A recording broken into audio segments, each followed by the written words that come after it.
for your chain swinging, clang clang, and it costs a lot. Bitch, I'm always at the guala, yeah, and you are not badass beat. Keep on going till you hit the spot. Whoa, I'm a big bag hunter with the.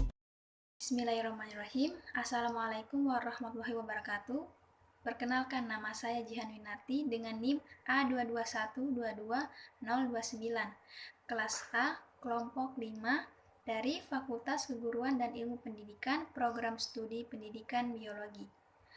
Nah, pada video kali ini saya akan membahas tentang percobaan 1, yaitu pengukuran dasar dan tidak kepastian alat pengukuran. Ada 3 alat ukur yang akan kita bahas di video ini. Yang pertama, mikrometer skrup, yang kedua, penggaris atau mistar, dan yang ketiga, stopwatch. Langsung saja ke alat ukur yang pertama, yaitu mikrometer skrup. Mikrometer skrup merupakan alat ukur benda yang berukuran kecil, tipis, atau yang berbentuk pelat dengan presisi yang cukup tinggi. Mikrometer skrup memiliki ketelitian 0,01 mm. Itu tadi mikrometer skrup. Nah, cara menggunakan mikrometer skrup cukup mudah. Yang pertama, jepitkan benda yang akan diukur pada rahang mikrometer, tepatnya di antara anvil dan spindle. Kemudian, putar timbal dan ratchet sampai objek benar-benar terjepit. Kemudian, putar pengunci pada lock nut sehingga pemutar dan objek tidak bergerak lagi. Itu tadi cara menggunakan mikrometer. Nah, bagian-bagian yang ada pada mikrometer skrup ini ada frame, yang kedua anvil atau poros tetap, yang ketiga spindle atau poros gerak, yang keempat slip, yang kelima timbal, yang keenam lock nut atau pengunci, dan yang terakhir ratchet knob. Nah, alat ukur yang kedua yaitu mistar atau penggaris. Nah, mistar atau penggaris ini merupakan alat ukur dan alat bantu gambar yang menggambarkan garis lurus. Nah, cara menggunakan mistar cukup mudah. Yang pertama, tempelkan garis pada benda yang akan diukur panjangnya. Titik 0 pada benda yang akan diukur. Garis harus tepat dan ujungnya awal dari ujung benda yang akan diukur. Nilai ukur benda yang ditunjukkan oleh garis pada skala penggaris atau mistar yang bertetapan dengan ujung akhir panjang benda tersebut. Nah, bagian yang ada pada mistar, yang pertama skala, yang kedua angka, dan yang ketiga satuan. Nah, itu tadi mistar atau penggaris. Sekarang beralih ke alat ukur yang ketiga, yaitu stopwatch.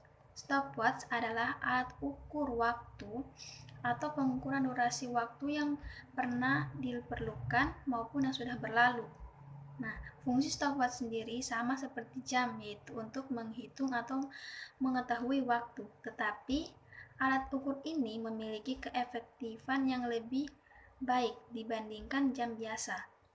Adapun cara menggunakan stopwatch itu cukup mudah. Yang pertama, persiapkan stopwatch yang akan digunakan untuk mengukur.